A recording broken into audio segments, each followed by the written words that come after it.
le docteur Idriss Hafiza. Ma communication s'intitule Idriss Hafiza, commentateur du tafsir de Sadi Aga.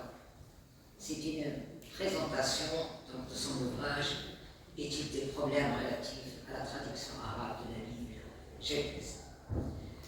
Professeur à la faculté des lettres et des sciences humaines de Rabat, Université Mohamed V, excellent connaisseur de la langue et de la culture arabe, et un non moins bon connaisseur de la langue et de la culture hébraïque, aguerri à l'exercice du comparatisme qui exige à la fois des vastes connaissances et une grande maîtrise de la langue source et de la langue cible, Idriss Hafiza nous livre à travers son ouvrage Étude des problèmes relatifs à la traduction arabe de la Bible un travail scientifique de grande valeur qui vient combler un vide, car, comme il le souligne lui-même, les textes arabes de la Bible de la Bibliothèque nationale de France n'ont jamais fait l'objet d'une étude, excepté celle de Sylvester de Sazi sur la version arabo-samaritaine.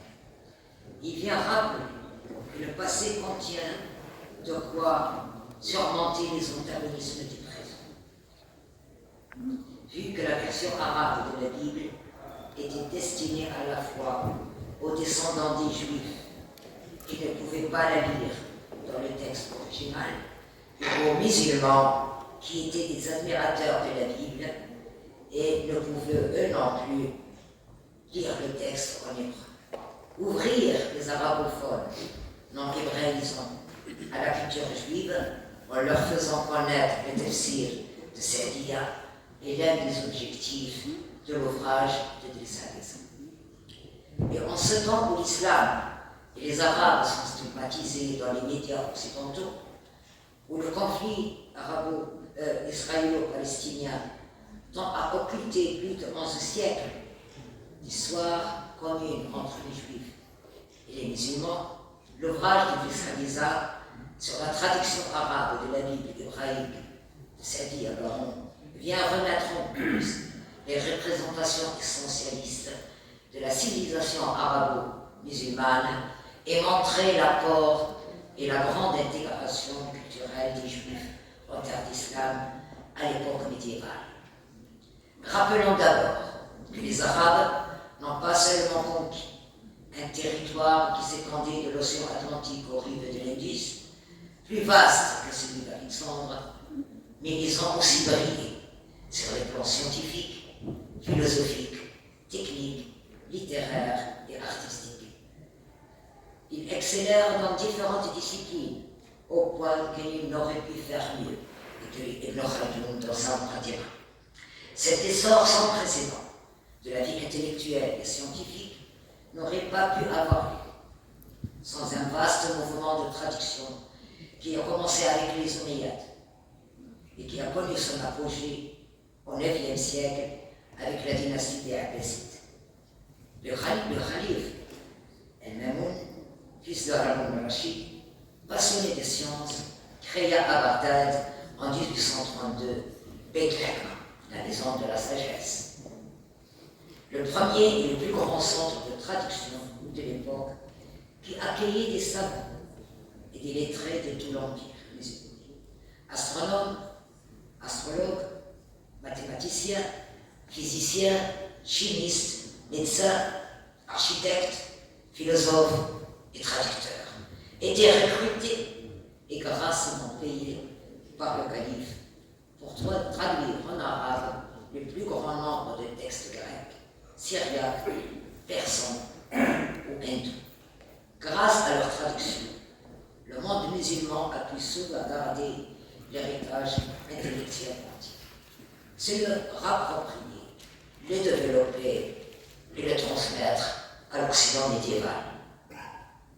Les érudits juifs, qui avaient adopté l'arabe comme langue de la culture et de la science, à la place de l'araméen oriental, dans lequel fut rédigé le Talmud babylonien, ont largement participé à cet effort de traduction et contribué ainsi à la transmission et à la diffusion des savoirs. L'exemple de Sa'diya, de Joseph Rioux, Gaon, c'est-à-dire recteur de l'Académie rabbinique Yeshiva de Sora, dans l'Irak actuel, le plus grand érudit et la plus haute autorité religieuse du judaïsme rabbinique babylonien, est particulièrement illustratif à cet égard. Saadia était un auteur fécond et pionnier. Ses écrits fort nombreux embrassaient tous les domaines du savoir cultivé à l'âge d'or islamique. Philosophie, théologie, exégèse, liturgie, jurisprudence, grammaire, lexicographie, traduction de la Bible, poésie religieuse, chronologie et poétique.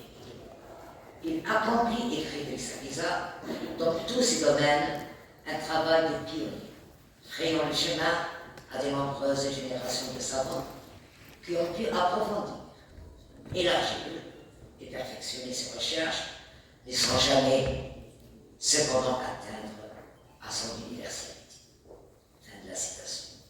La plupart de ses ouvrages étaient rédigés en arabe, comme d'ailleurs la plupart des écrits des savants orientaux de cette époque, pour qui l'arabe était devenu la langue vernaculaire. Son livre, Kitab al-Amanat ou al-I'tiqad, livre des croyances et des opinions, écrit en arabe en 1933, a exercé jusqu'à nos jours une influence considérable sur la pensée et la théologie juive. Saadia est aussi l'auteur de la première et la plus importante traduction en arabe de la Bible hébraïque, le Tafsir. Saadia a voulu sa traduction commentaire en elle-même, d'où son nom de Tafsir, commentaire. La traduction de Saadia a joué un rôle important dans l'acculturation des Juifs, familiarisant l'esprit juif avec la culture arabe, et en même temps où ils étaient en un temps où ils étaient considérés comme incompatibles. Comme elle a eu un grand impact sur l'exégèse biblique, qu'elle a ouverte à la spéculation philosophique et a servi de guide à presque toutes les versions arabes et ultérieures. Cette traduction prit rapidement une place quasi canonique dans la liturgie synagogale, où elle remplaça souvent les Targum arabe. Les versions arabes de la Bible étant relativement méconnues, Elsa, même à travers son ouvrage, une étude comparative dans le but de montrer que Saadia, à l'instar de tous les traducteurs de la Bible qui l'ont suivi, avait comme souci majeur de rendre ce texte accessible à tous, juifs et musulmans. Saadia écrit, dit Saadia, il écrit dans un arabe qualifié de dialecte littérarisé, à mi-chemin entre le classique et le dialectal, utilisant un lexique arabe, parfois grammaticalement incorrect, mais aussi proche que possible du lexique hébraïque. Sa version relève du tafsir. Le mot arabe tafsir est utilisé dans les discours islamiques pour désigner la science de l'exégèse coranique. Il signifie explication, interprétation ou commentaire. Et Dessalines estime que même si le tafsir de Saadia, je le cite, a rendu la lecture de la Bible plus aisée à une époque où la langue hébraïque était réservée à une minorité, ce n'est pas une raison pour dire que le tafsir de Saadia peut seulement s'identifier à une traduction. Il en est une, car il en a toutes les caractéristiques. Mais parfois, il les dépasse en ajoutant ses explications et ses commentaires. Et par conséquent, il ne peut donc être réduit à une simple traduction. L'ouvrage de Saadia est composé de 3 parties richement développées et documentées. Dans la première, l'auteur a cherché à définir le concept de traduction, ainsi qu'à déterminer les avantages et les inconvénients d'une telle opération, aussi bien dans les écrits des Occidentaux que chez les lettrés arabes comme Al-Jahed, l'un des plus grands théologiens de l'histoire de la traduction. exprime notamment une thèse forte. On ne traduit pas seulement un lexique, mais aussi un style, une vision du monde et une manière de penser. Cette idée théorique est complétée par une classification fort instructive du canon biblique selon les branches religieuses, c'est-à-dire de l'ensemble des livres officiellement reconnus comme faisant partie de la Bible. Et il évoque les premières traductions dont elle a fait l'objet: la Septante, c'est-à-dire la version grecque de la Bible, la Vulgate, la version latine, le Targum, la version araméenne, puis les versions arabes d'Abu Hurayra, d'Ibn Ishaq et de Warqa ibn Nawfal, version dont on a perdu malheureusement la trace. Les versions arabes de la Bible qu'on trouve dans les bibliothèques occidentales sont de date relativement récente.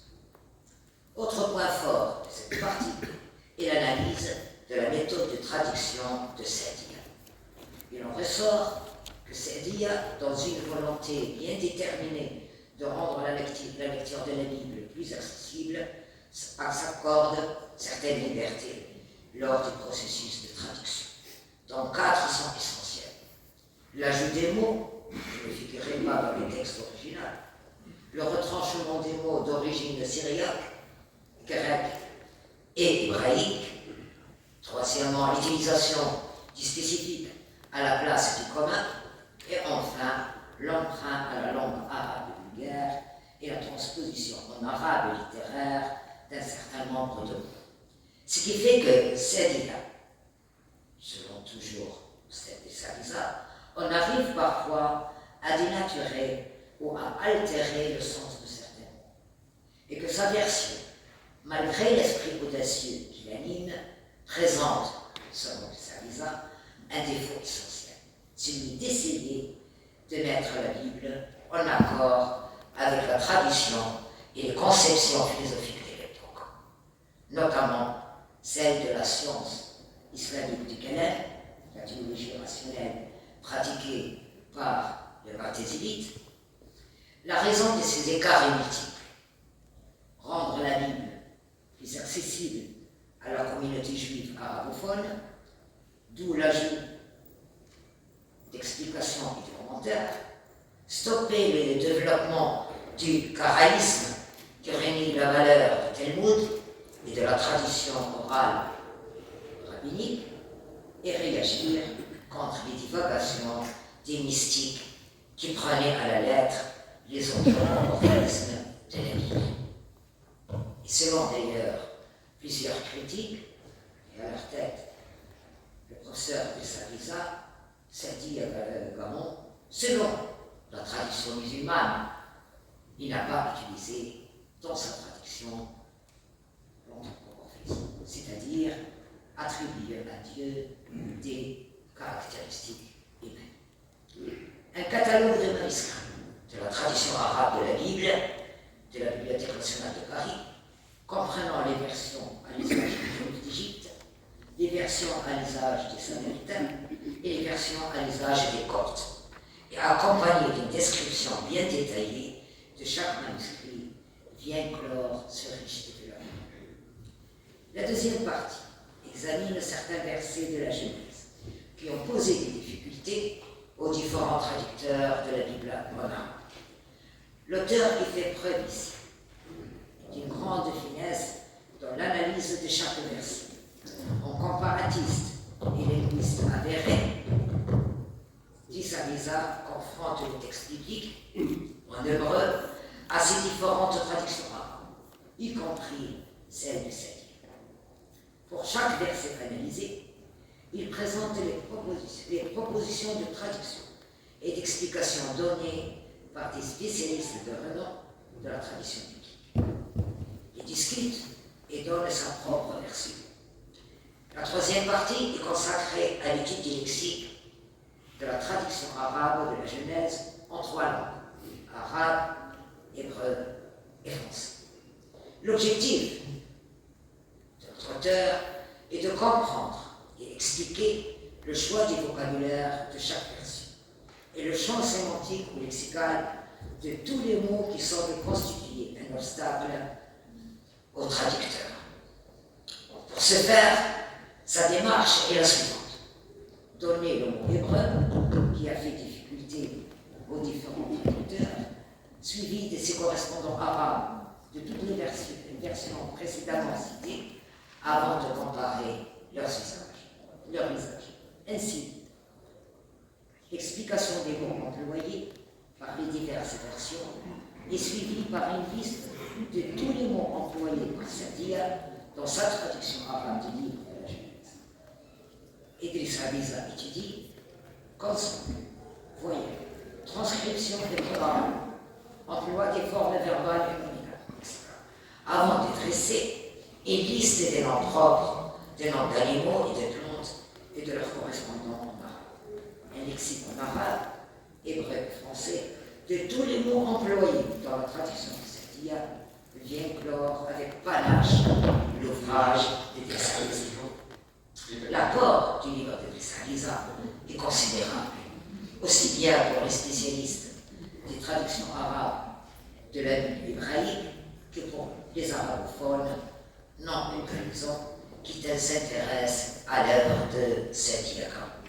Amplement documenté, s'appuyant sur des sources érudites bien connues et sur une grande connaissance de l'hébreu de l'arabe, stimulant l'intérêt par la richesse et la variété de ses développements, écrit dans un style clair et agréable à lire, agrémenté des grilles qui en facilitent la lecture, on ne saurait plus recommander